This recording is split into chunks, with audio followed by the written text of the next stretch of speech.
everyone and welcome back to our YouTube channel Savvy Forensics.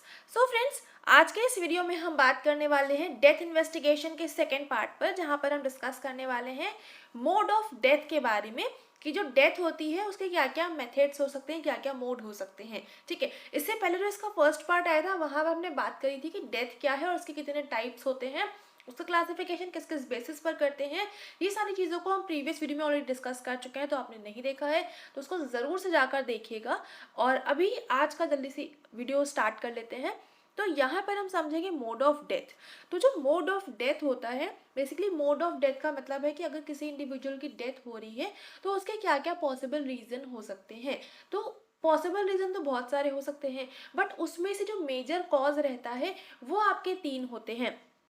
तो जो आपका mode of death है वो मेजरली हम 3 तरह से क्लासिफाई करते हैं, जिसमें से पहला आता है सिनकोप, सेकेंड है एस्फिक्सिया और थर्ड है कोमा। अब ये टर्म कहाँ कहाँ से निकल कर आए हैं ये ऑलरेडी हम प्रीवियस वीडियो में डिस्कस कर चुके हैं कि जब भी सिनकोप की बात हो रही है, यानी कि जो आपका सर्कुलेटरी सिस्टम है या फिर अगर हम बात करते हैं हार्ट की, तो वो प्रॉपरली वर्क नहीं कर रहा है या उसने काम करना बंद कर दिया है। सेकेंड, जहाँ पर भी हम बात करते हैं एस्फिक्सिया की, तो उसका मतलब होता है रेस्पिरेटरी सिस्टम से, या फिर हम डायरेक्टली बोल सकते हैं लंग्स से। ये जो लंग्स है या फिर जो रेस्पिरेटरी सिस्टम है वो काम करना बंद कर चुका है।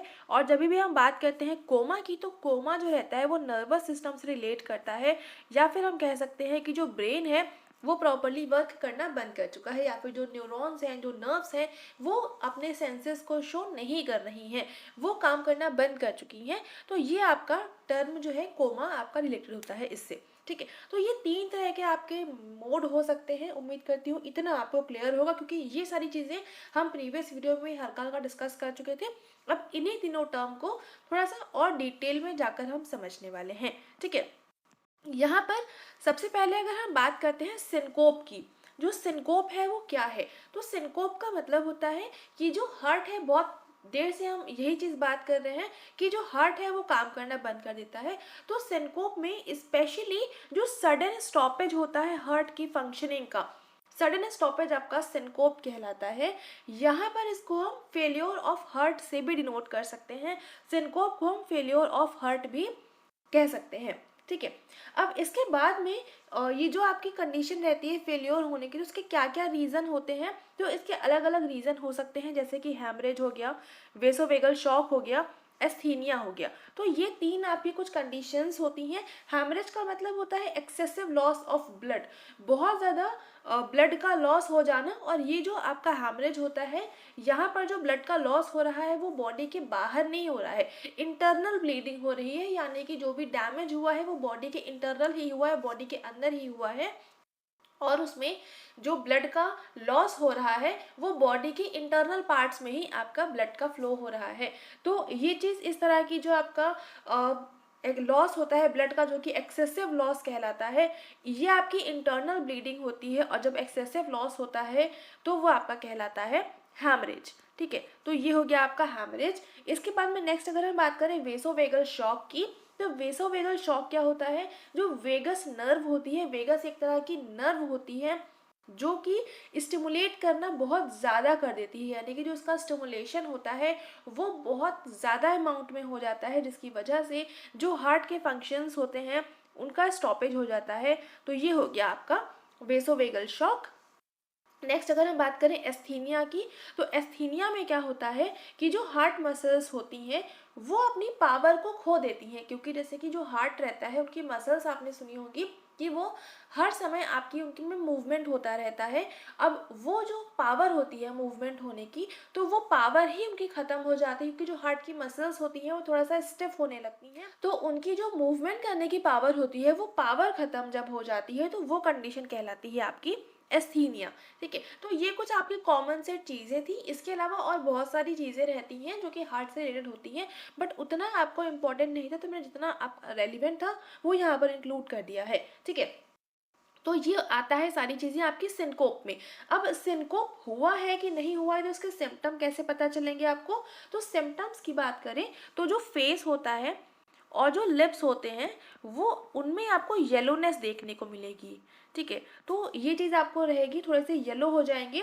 जो स्किन रहती है वो बहुत ठंडी हो जाएगी। जो पल्स रहती है, पल्स का मतलब जो आपके रिस्ट रहती है, तो रिस्ट में आपने कई बार देखते रहते होंगे कि उसमें जो एक वेन होती है उसको आप टच करके फील करते तो उसमें कुछ ना कुछ पल्स नज़र आती है, कुछ ना कुछ उसमें मूवमेंट नज़र आता है। तो वो जो मूवमेंट होता है, तो वो जो पल्स रेट रहता है, वही आपका थोड़ा सा कंपैरेटिवली स्लो और बहुत ही वीक हो जाता है। और जो प्यूपिल होता है, प्यूपिल आई का पार्ट रहता है, वो काफ़ी ज़्यादा डायलेटेड हो जाता है। ठीक है, तो अब ये प्यूपिल क्या है, पल्स रेट क्या है, तो जितने भी बायोलॉजी के स्टूडेंट्स हैं उनको समझ में आ रहा होगा, बट जो नहीं है तो उनको इतना परेशान होने की ज़रूरत नहीं है। पल्स रेट मैंने समझा दिया कि जो आपका ब्लड फ्लो रहता है आपकी बॉडी के अंदर, तो वो जो ब्लड फ्लो होता है उसी को जो आप चेक किया रहता है, तो वही आपका पल्स रेट कहता है बहुत सिंपल टर्म्स में। उसके अलावा जो प्यूपिल रहता है, जब आपने अपनी आईज में नोटिस करिएगा, अपने भी तो नहीं देख सकते, किसी दूसरे के में देखिएगा, जब आप किसी पास की चीज़ को देखते हैं और वहाँ से ध्यान हटाकर किसी दूसरी चीज़ पर आप फोकस करते हैं, तो उस टाइम पे जो आपके आईज में ब्लैक वाला पोर्शन रहता है, वहाँ पर उसका साइज छोटा और बड़ा होता है। ठीक है, तो वो जो छोटा और बड़ा होता है, तो वही एरिया आपका प्यूपिल कहलाता है। उसके अलावा इसको और क्लियरली समझने के लिए आपको जस्ट गूगल पे सर्च करना पड़ेगा प्यूपिल, उसकी इमेज देख लीजिएगा, जो उसका स्ट्रक्चर वाला रहता है, आई का स्ट्रक्चर ऑफ आई, वो डायरेक्टली सर्च करेंगे तो उसमें आपको प्यूपिल नाम का एक स्ट्रक्चर मिल जाएगा, तो वहाँ से जाकर आप उसको थोड़ा सा देख सकते हैं। ठीक है, तो यहाँ तक आपका हो गया इतना सिनकोप का। उम्मीद करती हूँ यहाँ तक आपको चीज़ें क्लियरली समझ में आई होंगी। नेक्स्ट अगर हम बात करें एस्फिक्सिया की, तो एस्फिक्सिया क्या, इसमें क्या होता है कि जो ब्लड सप्लाई है वो रुक जाती है। तो इसमें क्या है, सडन स्टॉपेज और फेल्योर और फंक्शनिंग, जो सडन स्टॉपेज हो रहा है या फिर फेल्योर हो रहा है फंक्शनिंग का, लंग्स की जो लंग्स की फंक्शनिंग है वो रुक रही है, उसमें सडन स्टॉपेज हो रहा है, जिसकी वजह से जो ब्लड का ऑक्सीजनेशन होता है वो प्रॉपरली नहीं हो पा रहा होता है, जिसकी वजह से जो टिश्यूज़ हैं वहाँ तक ऑक्सीजन नहीं मिल रही है। अब ऑक्सीजन नहीं मिले तो उनके पास टिश्यूज़ में ऑक्सीजन की कमी हो रही है, तो उससे क्या हुआ, टिश्यूज़ की डेथ होने लगी। अब यहाँ पर क्योंकि टिश्यूज़ को ऑक्सीजन नहीं मिल रही है, उनके पास ऑक्सीजन की कमी हो रही है, तो इस चीज़ को हमने नाम दे दिया टिश्यू एनॉक्सिया। एनॉक्सिया मतलब ए का मतलब हो गया कोई चीज़ की एब्सेंस है, और ऑक्सिया मतलब कि ऑक्सीजन, तो जहाँ पर ऑक्सीजन की कमी है तो वो चीज़ कहलाई आपकी एनॉक्सिया। तो यहाँ पर क्या हुआ, वही सिंपल सी चीज़, उम्मीद करती हूँ समझ में आया होगा। अब जैसे कि बहुत बार मैंने बता दिया है आपको कि एस्फिक्सिया मतलब फेलियर ऑफ लंग्स और रेस्पिरेटरी सिस्टम। उसके अलावा जो ब्रीदिंग रहती है वो विद इन 20 सेकेंड्स स्टॉप हो जाती है कार्डियक अरेस्ट की। कार्डियक अरेस्ट अगर हुआ है तो उसके 20 सेकेंड के बाद में जो ब्रीदिंग होती है वो स्टॉप हो जाती है, और जो हार्ट काम करना बंद कर देता है वो 20 मिनट्स के बाद काम करना बंद करता है अगर ब्रीदिंग स्टॉप हुई है तो दोनों का थोड़ा सा कोरिलेशन समझिए कि अगर कार्डियक अरेस्ट हुआ है, यानी कि जो आपका हार्ट है वो फेल कर गया है, तो उसमें आपकी जो ब्रीदिंग है वो जस्ट 20 सेकेंड्स के बाद ही स्टॉप हो जाएगी। बट अगर आपकी ब्रीदिंग स्टॉप हुई है तो जो हार्ट है वो 20 मिनट के बाद काम करना बंद करेगा, यानी कि जो हार्ट की फंक्शनिंग है वो 20 मिनट के बाद स्टॉप होगी। तो ये काफ़ी इंपॉर्टेंट है, दोनों का थोड़ा सा कोरिलेशन समझ लीजिएगा, हार्ट और लंग्स का। ठीक है, इसके बाद में क्या है, ब्रेन जो है वो हाईली सेंसिटिव है ऑक्सीजन डेप्रिविएशन से, which results in failure of vital centres and ultimately death. तो जो आपका ब्रेन रहता है वो काफ़ी ज़्यादा सेंसिटिव होता है, अगर उसको थोड़े समय के लिए भी ऑक्सीजन नहीं मिलता है तो उसकी बहुत ही जल्दी उसके सेल्स की डेथ होने लगती है एंड अल्टीमेटली पूरी डेथ हो जाती है। ठीक है, तो ये चीज़ हो गई, जो ब्रेन है वो बहुत ज़्यादा सेंसिटिव है ऑक्सीजन के लिए। ठीक है, तो ये सारे कुछ इंपॉर्टेंट पॉइंट्स थे। अब इसके बाद में अगर हम बात करें कि एस्फिक्सिया के क्या क्या कॉजेज़ हो सकते हैं, तो इसके बहुत सारे कॉजेज़ रहते हैं। कुछ आपकी जो नॉर्मल डिजीज़ रहती हैं, जैसे कि रेस्पिरेटरी डिस्ट्रेस हो गया, या फिर कोई आप ऐसी जगह पर हैं जहाँ पर ऑक्सीजन की जो सप्लाई है वो कंपैरेटिवली बहुत ज़्यादा कम हो गई है, या फिर पल्मोनरी ओडिमा, ये भी एक डिजीज़ रहती है, या फिर न्यूमोनिया है, रेस्पिरेटरी पैरालिसिस है, अस्थमा है, और अस्थमा की कंडीशन में आप किसी ऐसी जगह पर हैं जहाँ पर प्रॉपर ऑक्सीजन नहीं है, तो ये सारी कुछ डिजीज़ वाली चीज़ें हो गई। इसके अलावा कुछ मैकेनिकल ऑब्स्ट्रक्शंस होते हैं, जैसे कि मैकेनिकल प्रेशर लग गया, स्ट्रैंगुलेशन का केस है, सुसाइड है जहाँ पर आपका स्ट्रैंगुलेशन है, हैंगिंग है, ये सारी चीज़ें आती हैं। तो वो सारी चीज़ें आपकी एस्फिक्सिया के कॉजेज़ हो सकते हैं। अब इसके साइन एंड सिम्टम, एक साइन जो बहुत ही ज़्यादा इम्पॉर्टेंट रोल प्ले करता है एस्फिक्सिया को फाइंड आउट करने के लिए, कि टंग जो रहती है, जो जीभ होती है, वो प्रोपाउंडेड होती है, यानी कि वो आपके माउथ के बाहर होती है, थोड़ी सी स्वेल भी आपको देखने को मिलती है। और उसके अलावा जो फ्रोथ रहता है वो भी आपके माउथ के आसपास नज़र आता है। ठीक है, तो ये सारी कुछ आपकी इंपॉर्टेंट चीज़ें हो गई एस्फिक्सिया से रिलेटेड। अब जो एस्फिक्सिया होता है इसको फर्दर हम 4 तरह से क्लासिफाई करते हैं, और ये जो क्लासिफिकेशन है, इस क्लासिफिकेशन को हम बोलते हैं गॉर्डन्स हाइपोथेसिस। ठीक है, ये जो क्लासिफिकेशन है इसको हम गॉर्डन्स हाइपोथेसिस बोलते हैं। अब इसमें है क्या, बेसिकली एनॉक्सिया को, जो एस्फिक्सिया है, इसको यहाँ पर 4 तरह से क्लासिफाई किया गया है। जैसे कि एनॉक्सिया, जब से हम टर्म समझ रहे थे, एनॉक्सिया यानी कि ऑक्सीजन की कमी होना, और एस्फिक्सिया का सिंपल वही मतलब है कि ऑक्सीजन की कमी हो रही है। तो इसको हमने 4 तरह से क्लासिफाई कर दिया। एक आ गया आपका एनॉक्सिक एनॉक्सिया, दूसरा आ गया एनीमिक एनॉक्सिया, तीसरा हो गया हिस्टोटॉक्सिक एनॉक्सिया, और चौथा हो गया आपका स्टैग्नेंट एनॉक्सिया। अब ये है क्या क्या, इसको थोड़ा सा समझते हैं। तो एनॉक्सिक एनॉक्सिया का मतलब हुआ जहां पर ऑक्सीजन की सप्लाई डिफेक्टिव है, यानी कि ऑक्सीजन की सप्लाई लंग्स तक जा ही नहीं पा रही है, ऑक्सीजन एनवायरमेंट में है बट वो आपके लंग्स तक प्रॉपरली नहीं पहुंच रही है। तो अब इसके क्या क्या कॉजेज हो सकते हैं, जैसे कि आपके एग्जाम्पल में लिखे हुए हैं, हैंगिंग हो गया, strangulation, suffocation, choking, drowning, high altitude. तो ये सारे कुछ आपके इसके एग्जाम्पल्स हो गए एनॉक्सिक एनॉक्सिया के, जहाँ पर जो ऑक्सीजन है वो आपके लंग्स तक पहुंच नहीं पा रही है। तो वो चीज़ कहलाती है, जिसको हम डिफेक्टिव ऑक्सीजनेशन ऑफ टिश्यूज भी बोल सकते हैं। तो ये आपका होता है एनॉक्सिक एनॉक्सिया में। नेक्स्ट है आपका एनीमिक एनॉक्सिया। तो यहाँ पर जो ब्लड की कैपेसिटी होती है ऑक्सीजन को कैरी करने की, जैसे कि आपने बायो में पढ़ा होगा कि जो आपकी ऑक्सीजन सप्लाई है वो ब्लड के थ्रू होती है। ब्लड में जो आपका हीमोग्लोबिन रहता है वो उसको ऑक्सीजन को बाइंड कर लेता है, एंड देन वो टिश्यूज तक ट्रैवल करता है, एंड वो आपके ऑक्सीजन का एक्सचेंज हो जाता है CO2 के साथ में। ठीक है, और फिर इस तरह का आपका पूरा सर्कुलेशन चलता रहता है। तो आपने ये पढ़ा होगा तो आपको पता होगा ये चीज़।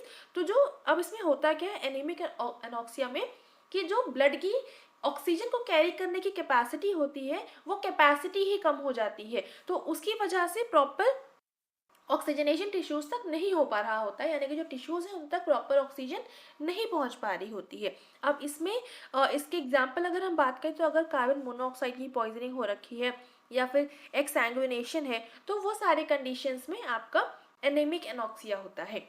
नेक्स्ट अगर हम बात करें हिस्टोटॉक्सिक एनॉक्सिया की, तो हिस्टोटॉक्सिक एनॉक्सिया का क्या मतलब होता है, जो हिस्टो टर्म है वो आपके टिश्यूज से रिलेट करता है। तो हिस्टो जहाँ भी टर्म आएगा वो आपका टिश्यू हो जाएगा, क्योंकि यहाँ पर लिखा हुआ है कि हिस्टोटॉक्सिक, यानी कि जो टिश्यूज हैं आपके वही उन्हीं में कुछ प्रॉब्लम है। ठीक है, तो यहाँ पर होता क्या है, जो टिश्यूज का ऑक्सीडेशन होता है, यानी कि जो टिश्यूज हैं उनमें ऑक्सीजन का डिप्रेशन होने लगता है। यहाँ पर जो टिश्यूज होते हैं वही ऑक्सीजन को यूटिलाइज नहीं कर पा रहे होते हैं। यहाँ पर ऑक्सीजन प्रॉपरली आ रही है, ब्लड सही तरह से लेकर भी आ पा रहा है, लंग्स तक ऑक्सीजन जा भी रही है, लेकिन टिश्यू ही उस ऑक्सीजन को एक्सेप्ट नहीं कर पा रहा है, वही उस ऑक्सीजन को यूटिलाइज करने में अनेबल है। तो ये चीज़ कहलाएगी आपकी हिस्टोटॉक्सिक एनॉक्सिया। इसके एग्जाम्पल की बात करें तो साइनाइड पॉइजनिंग इसका बहुत अच्छा एग्जाम्पल होता है। नेक्स्ट अगर हम बात करें, next and last stagnant anoxia. तो स्टैग्नेंट, जैसे कि स्टैग्नेंट टर्म का मतलब होता है कोई चीज़ स्टेबल है, रुकी हुई है। तो यहाँ पर क्या हुआ कि जो ब्लड सर्कुलेशन है वही इनसफिशियंट है, यानी कि जो ब्लड का फ्लो है वो रुका हुआ है, वो कायदे से नहीं हो पा रहा है, वो ऑक्सीजन को कैरी करके नहीं ले जा पा रहा है, क्योंकि ब्लड फ्लो नहीं हो पा रहा है, ब्लड रुका हुआ है, सर्कुलेशन जो है ब्लड का वो इनएफिशिएंट है। तो वो कहलाएगा आपका स्टैग्नेंट एनॉक्सिया। इसके एग्जाम्पल की बात करें तो कंजेस्टिव कार्डियक फेल्योर, या फिर ट्रोमैटिक शॉक, या फिर हीट स्ट्रोक। तो ये कुछ इसके एग्जाम्पल्स हैं। अब जितने भी यहाँ पर टर्म हम पढ़ रहे हैं ये सारे इसी सीरीज में एक एक करके हम आगे डिस्कस भी करेंगे। तो आपको टेंशन लेने की जरूरत नहीं है, बस जितना अभी मैं पढ़ाते हुए चल रही हूँ उतना आपको थोड़ा सा ध्यान से समझते हुए चलिए, ठीक है, तो यहाँ तक आपका खत्म हो गया जो एस्फिक्सिया का है पूरा, बहुत ही डिटेल में, उम्मीद करती हूँ समझ में आया होगा हर एक चीज़। जितने भी टर्म्स हम यहाँ पर कर रहे हैं बहुत इंपॉर्टेंट है हर पर्सपेक्टिव से, चाहे आप मास्टर्स के स्टूडेंट हो, बैचलर्स के हो, नेट की प्रिपरेशन कर रहे हो, कोई एंट्रेंस एग्जाम की तैयारी कर रहे हो, हर तरह से ये जो साइंस ऑफ डेथ वाला पोर्शन हम कर रहे हैं, डेथ इन्वेस्टिगेशन कर रहे हैं, ये बहुत इंपॉर्टेंट है। तो हर चीज़ को बहुत अच्छे से ध्यान में लेते हुए चलिएगा। अभी आगे बढ़ते हैं और यहाँ पर आपका नेक्स्ट और लास्ट मोड ऑफ डेथ है जो है आपका कोमा। तो कोमा जैसे हमने बात करी थी कि जो ब्रेन की फंक्शनिंग है वो रुक जाती है, तो सडन स्टॉपेज हो जाता है फंक्शनिंग ऑफ द ब्रेन, तो वो आपका हो गया कोमा। ये आपका एक तरह की अनएरोजेबल अनकॉन्शियसनेस होती है। कॉन्शियसनेस का मतलब होता है कि आप अपने प्रॉपर सेंसेस में हो, और अनकॉन्शियसनेस का मतलब हो गया कि आपके अंदर के जो भी सेंसेस रहते हैं, टच करने का, फील करने का, स्मेल करने का, टेस्ट करने का, कुछ भी सुनने का, वो सारे के सारे सेंसेस आपके रुक जाते हैं, तो वो कहलाया आपका अनकॉन्शियसनेस, यानी कि आप अपने कॉन्शियसनेस में नहीं हो, आपको आपके आसपास क्या हो रहा है आपको नहीं पता चल रहा है, आप कोमा की कंडीशन में हो। और जो कोमा रहता है ये आपका अनएरोजेबल अनकॉन्शियसनेस है, यानी कि ऐसी अनकॉन्शियसनेस जो कि एरोजेबल नहीं है, जिसमें कि आप उठ नहीं सकते हैं। तो इसमें जो कोमा होता है एक तरह का कॉम्बिनेशन होता है सिनकोप एंड एस्फिक्सिया का, ठीक है। जो अभी तक हम सिनकोप और एस्फिक्सिया पढ़ के आए हैं उसी को आप कंबाइन कर दो तो वही चीज़ आपकी कहलाएगी कोमा, ठीक है। अब यहाँ पर जब ये कंडीशन बहुत ज़्यादा सीवियर हो जाती है तो इसमें आपकी डेथ तक हो सकती है, क्योंकि कोमा भी हो गया, सिनकोप और एस्फिक्सिया की भी कंडीशन आ गई, तो ये सारी ही चीज़ें मिलकर आपकी डेथ की तरफ आपको ले जाती हैं। तो ये चीज़ हो गई। उसके अलावा ये जो कोमा रहता है ये आपका पैरालिसिस और इंसेंसिबिलिटी ऑफ सेंट्रल पोर्शन और vital centres of the brain stem. Brain stem आपके ब्रेन का एक पार्ट रहता है, तो उसके जो वाइटल सेंटर्स होते हैं, इंपॉर्टेंट सेंटर्स होते हैं वो, या फिर जो सेंट्रल पोर्शन होता है आपकी इंसेंसिबिलिटी का, या फिर अगर पैरालिसिस हो गई है तो वो सारी चीज़ों की वजह से आपका कोमा कॉज होता है, ठीक है। अब ये जो कोमा होता है इसमें कुछ मैकेनिकल ऑब्स्ट्रक्शंस रहते हैं, जैसे कि स्कल का फ्रैक्चर हो गया, कोई ब्रेन ट्यूमर हो गया, या फिर कंप्रेशन हो रहा है ब्रेन का किसी न किसी डिजीज़ या फिर इंजरी की वजह से, जिसकी वजह से जो इंटरक्रेनियल हैमरेज हो रहा है। इंटरक्रेनियल हैमरेज का मतलब है कि जो आपका ब्रेन है, ब्रेन के बहुत ज़्यादा डैमेज कॉज हुआ है, तो उसकी वजह से इंटरनल ब्लीडिंग हो रही है। इंट्राक्रेनियल यानी कि आपके क्रेनियम वाले पोर्शन के अंदर ही पूरी की पूरी ब्लीडिंग हुई जा रही है, बहुत प्रेशर उस पर अप्लाई हो रहा है, तो ये चीज़ आपकी कहलाई इंट्राक्रेनियल हैमरेज। तो ये आपका कोमा की कॉजेज हो सकते हैं। उसके अलावा जो इन्फ्लेमेशन होता है कोई तरह का हो रहा है तो वो भी चीज़ होती है। बाकी एक्यूट पॉइजनिंग के भी केसेस रहते हैं, जैसे कि ओपियम हो गया, कोकेन हो गया, क्लोरल हाइड्रेट है, एनेस्थेटिक्स हैं, बार्बिटूरेट्स हैं, अल्कोहल है, इसकी वजह से भी आपकी जो ब्रेन या फिर नर्वस सिस्टम होता है उसमें डिप्रेशन होता है, तो वो थोड़ा सा कोमा की तरफ ले जाता है, उतना ज़्यादा नहीं बट हाँ थोड़ा बहुत होता है। अगर हाई अमाउंट में आप ले रहे हैं तो उसमें भी आपका कोमा हो सकता है। उसके अलावा कोई मेटाबॉलिक डिसऑर्डर है, कोई इन्फेक्शन है, जैसे कि यूरेमिया हो गया, एक्लेम्प्लेसिया हो गया, डायबिटीज़ हो गई, तो ये सारे कुछ आपके डिजीज़ वाली कंडीशंस में भी आपका कोमा देखने को मिलता है। और बाकी अगर कुछ पॉइजनिंग वगैरह है तो उसमें भी देखने को मिलता है। कुछ बहुत ज़्यादा सीवियर फ्रैक्चर या फिर ट्यूमर वगैरह हो गया तो वहाँ पर भी ये आपको देखने को मिलता है। तो ये सारी कुछ कॉमन सी चीज़ें हो गई कोमा से रिलेटेड। उम्मीद करती हूँ यहाँ तक आपको क्लियर समझ में आया होगा। अब अगर हम बात करें कि कोमा के सिम्टम्स क्या क्या हो सकते हैं, तो सिम्टम जो रहता है इसमें सबसे ज़्यादा इम्पॉर्टेंट कि जो ब्रेन की जो मेनिंजेस होती है, मेनिंजेस मतलब कि ब्रेन की जो आउटर लेयर होती है जो कि उसकी लेयर बनाती है, वो जो लेयर होती हैं उनको हम मेनिंजेस बोलते हैं, ठीक है। जैसे कि आपकी सेल की जो वॉल होती है उसको हम बोलते हैं सेल वॉल, तो उसी तरह से ब्रेन की जो आउटर लेयर होती है उसको हम बोलते हैं मेनिंजेस। तो इसमें कंजेशन होता है, जो हार्ट का राइट साइड होता है वो पूरी तरह से वाइट हो जाता है, क्योंकि उसमें कोई भी तरह का ब्लड नहीं बचता है, वो पूरी तरह से खाली हो जाता है। लंग्स जो रहते हैं वो कंजस्टेड होते हैं। अब ये सारी चीज़ें आपको ऊपर से देखने को तो मिलेंगी नहीं, तो ये सारी चीज़ें आपको तब पता चलेगी जब आप उसकी ऑटोप्सी करेंगे, पोस्टमार्टम करेंगे कोई भी डेड बॉडी का। उसके अलावा जो आपको थोड़ा बहुत देखने को मिलेगा या पता चलेगा वो ये रहता है कि जो ब्रीदिंग होती है वो बहुत ही ज़्यादा स्लो, बहुत ही ज़्यादा इरेगुलर और बिल्कुल ना के बराबर होती है। तो ये कुछ इसका एक कॉमन सा इसका सिम्टम होता है। तो ये चीज़ हो गई आपका कोमा से रिलेटेड। बाकी कुछ यहाँ पर इंपॉर्टेंट पॉइंट्स लिखे हुए हैं कॉजेज़ वगैरह के, जो कुछ मैंने बताया है वही सारा है। यहाँ पर थोड़ा सा डिटेल में है, आप इसको पढ़ सकते हैं, आपके नोट्स वगैरह बन जाएंगे, आप इसका स्क्रीनशॉट लेके अपने पास रख सकते हैं पढ़ने के पर्पज़ से। ठीक है। उसके अलावा यहाँ पर एक बहुत इंपॉर्टेंट पॉइंट मैं आपको बता दूँ कि जो एगोनल पीरियड होता है ये क्या होता है। ये काफ़ी इंपॉर्टेंट आपका बन सकता है, आपके एग्जाम में डायरेक्टली क्वेश्चन पूछ सकते हैं एगोनल पीरियड क्या होता है, या फिर जो इसका आंसर है उससे आप पूछ सकते हैं कि ये क्या होता है। तो वहाँ पर आपको बताना पड़ेगा कि agonal period, AGONAL, agonal period. तो ये है आपका time between legal occurrence and death. Legal occurrence का मतलब जो भी इंडिविजुअल है उसकी बहुत ही ज़्यादा सीवियर कंडीशन हो चुकी है, बिल्कुल लीगल कंडीशन आ चुकी है, और डेथ हो गई है।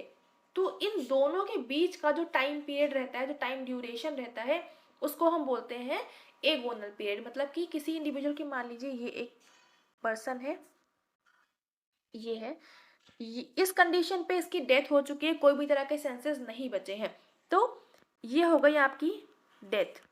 इस कंडीशन पे क्या है, यहाँ वाली कंडीशन पे जो इंडिविजुअल है वो बहुत ही ज़्यादा सीवियर कंडीशन में है, कोई भी बचने के चांसेस नहीं है, लेकिन हाँ थोड़ी बहुत ही माइन्यूट से सेंसेस बचे हैं।